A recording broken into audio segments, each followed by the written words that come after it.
Muchas bendiciones a todos. Estamos de vuelta por acá para continuar con las clases que estamos dando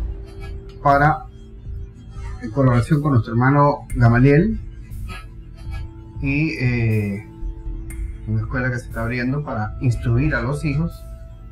La idea a todas estas es poder compartir revelación, palabra que haga crecer a los hijos. La idea no es imponer un sistema hegemónico de información y hacerla pasar como la verdad absoluta.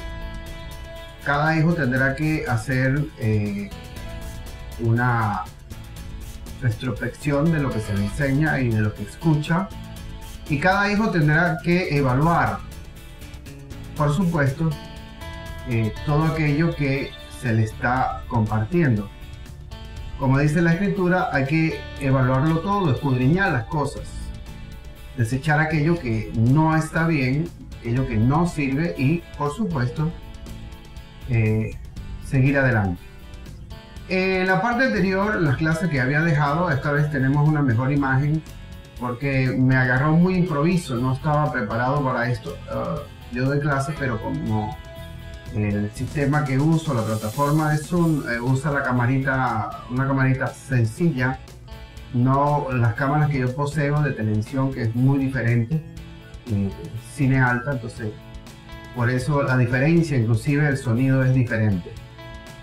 Tuve que preparar esto bien para poder bajar un video que sea óptimo y poder evaluar que esa calidad salga muy bien y por supuesto que ustedes tengan un excelente material. Por lo demás, les digo desde ahora, sean ustedes bendecidos. Shalom, la paz del Señor esté con ustedes. Mi interés personal, como ustedes lo verán en las redes sociales, no es crear un liderazgo del cual económicamente pueda vivir, no es bajo ningún concepto acumular seguidores o crear una popularidad extraordinaria como un maestro. Tengo una responsabilidad en el cuerpo como un ministro de Dios, un llamado directo del Señor Jesús, y el llamado es ir a los hijos, despertar a los hijos a través de los medios. En el año 2004, finales del 2004, el Señor me encomendó tomar los medios, incluirme en este mensaje en los medios, y aquí estamos para bendecirlos a ustedes. No persigo un beneficio económico, evidentemente que el que está en el altar vive del altar, por supuesto. Yo tengo mi profesión personal como productor de cine y televisión, pero esos son espacios de tiempo, inversión de equipos, de horas, que hay que invertir para poder transmitir un mensaje con veracidad, un mensaje lleno de amor. Bien, continuando las clases anterior, habíamos dicho a la influencia de los ángeles durante el proceso, y en las escrituras cómo nos dice de qué manera los ángeles influyeron, estuvieron allí presentes, fueron de alguna manera encomendados por Dios durante los primeros años de la relación de los hombres para con Dios. Y luego observamos cómo durante varios años después conseguimos la influencia de los ángeles, pero desde otro punto de vista. Quizás las cosas más terribles con las cuales tenemos que lidiar es entender que hay una influencia angelical totalmente negativa. Es una influencia nefasta, porque los vigilantes, los guachimanes, por decirlo así, por los observadores, los orientadores que Dios había encomendado con los hombres en sus primeros periodos de estar separados del huerto del Edén, ya de la ausencia presencial de Dios.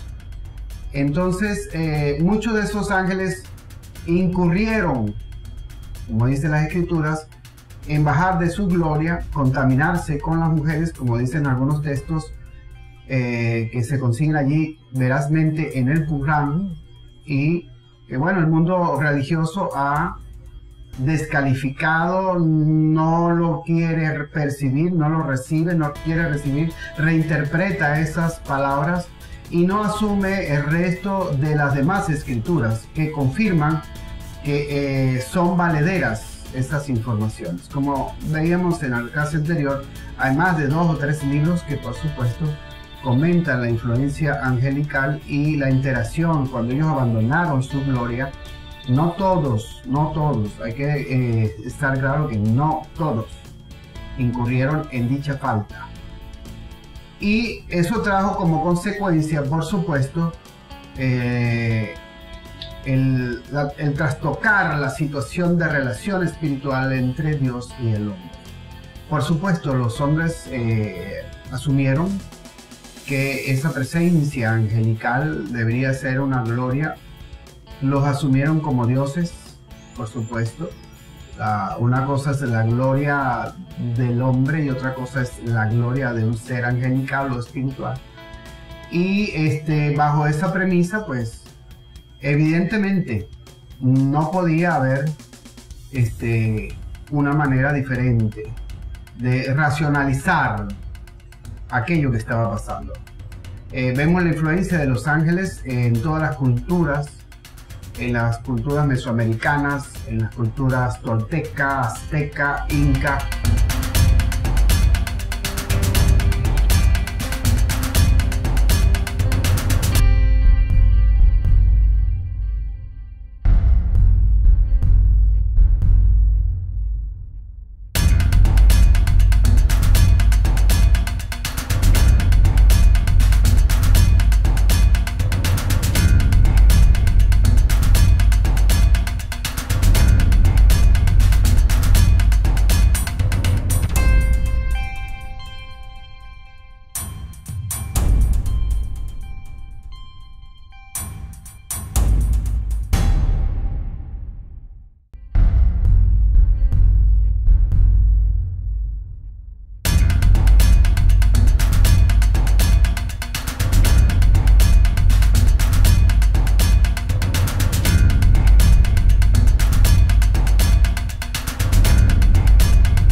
En la cultura de luego Mesopotamia,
en la cultura china inclusive, vemos la influencia angelical en muchos pueblos, en los pueblos de la India, y cómo ellos trastocaron y trajeron toda una cultura religiosa, se pusieron en el lugar de Dios, por supuesto, y evocaron, sustrajeron de los hombres una gloria hacia ellos, ¿ya? Ese es un hecho arqueológico e histórico que no podemos descalificar. No porque tú te hayas creado en una iglesia evangélica protestante donde todos los términos de la arqueología y de la historia son desechados, no por eso tienes la verdad. Es más, te descalifica profundamente el hecho primario de desvirtuar a la historia y a la arqueología como un evento, como un elemento probatorio de la verdad.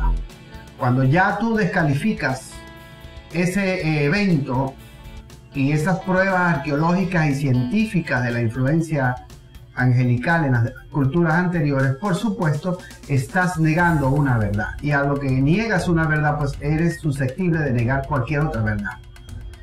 Es muy importante entender que la necedad es simplemente la negación de una realidad conveniente, de una verdad que te asiste para coherentemente asumir control de una situación que te hace crecer y que te hace ver profundamente las verdades de Dios con respecto a la vida. Dios ha tomado decisiones al respecto del género humano y por supuesto ha tomado decisiones al respecto de la vida en la tierra por razones de la influencia negativa de los ángeles. Cuando leemos en las escrituras, en esos rasgos que quedaron, esas reseñas que quedaron allí de los papiros, de allá en el Qur'án, de esos pergaminos, de esos rollos, y cuando se hace esa unión de ese gran rompecabezas de información, podemos ver muchos vestigios de una información muy antigua que el mundo religioso de Occidente ha estado absorto, ha escapado de esa información, se ha escondido de esa verdad y ha conducido su creencia y su filosofía en virtud, por supuesto, de creerse sumamente inteligente y absoluto en sus realidades y sus convicciones.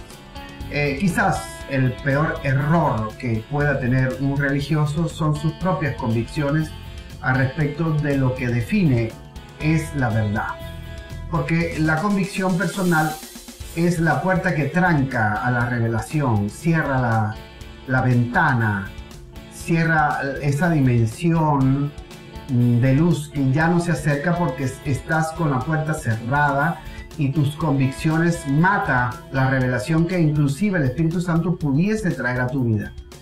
Y como tienes una convicción, pues el Espíritu Santo simplemente es muy caballeroso, muy amable, muy sensible a la voluntad que tú expresas y decides no manifestar. Entonces, de esa manera, pues por supuesto, tú te cierras a la revelación, ¿ya? Por eso es que el Señor Jesucristo le decía a los fariseos, a los saduceos y a los escribas: escudriñad las escrituras, porque de cierto ellas dan testimonio de mí. Ahora, ¿cómo era que el Señor le mandaba leer la escritura a quienes habían crecido, a quienes desde pequeños habían estado dentro del mundo religioso leyendo escrituras?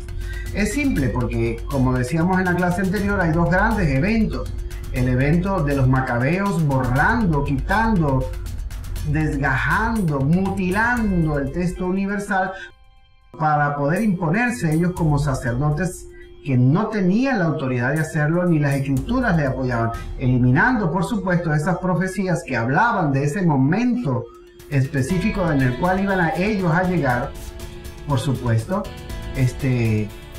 tuvieron carta blanca para hacer y deshacer, y luego vinieron y dentro del templo pervertieron, trastocaron, torcieron el dogma original, la revelación, y cuando el Señor Jesucristo recién llega, ya habían pasado 165 años de que toda esa zambumbia de doctrinas y pistoladas creadas por los fariseos, agregando a la palabra al pacto primario cosas que no iban. Sin embargo, encontramos pues que tristemente esa historia es olvidada, es obviada por el mundo de Occidente. Ese evento histórico ni siquiera se menciona en los institutos bíblicos, ¿ya?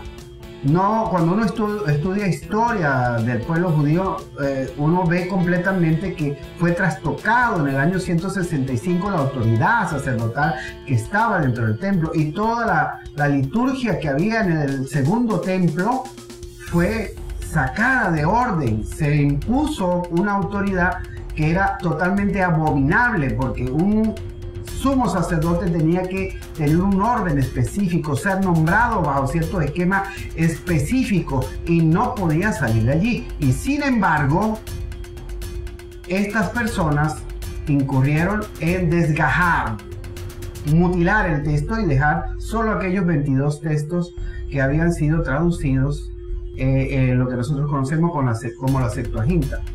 Aquellos 22 textos que fueron mandados a la biblioteca de Alejandría con Alejandro Magno, 315 años antes de Cristo, y por supuesto se cerró el texto, el canon. Los judíos, después que ya fueron destronados completamente, fueron desarraigados de Israel en el año 70, fueron esparcidos por el Imperio Romano, ya dejaron de ser como pueblo escogido de Dios, ya no existía Israel en Palestina, fueron desplazados totalmente. Tito Flavio Vespasiano, el príncipe de Roma, como lo corrobora la historia y corrobora la profecía de Daniel 9, 26, 27, ese era el príncipe del cual hablaba Daniel. Ese príncipe se llevó la mitad de la población por todo el imperio, algunos los esclavizó, otros los vendió, otros los mató, los usó como diversión en el circo romano, y ese es un hecho histórico. Mateo 24, puedo decir completamente, se cumplió, ¿ya? Mateo 24, no hay nada que esperar allí. Y la realidad de una profecía ya cumplida en boca del Señor Jesús, porque cualquiera que diga que Mateo 24 aún no se ha cumplido, simplemente está diciendo que el Señor Jesús es un gran mentiroso, un timador, un estafador, un charlero. Eso es lo que está diciendo quien afirme que Mateo 24 todavía no se ha cumplido.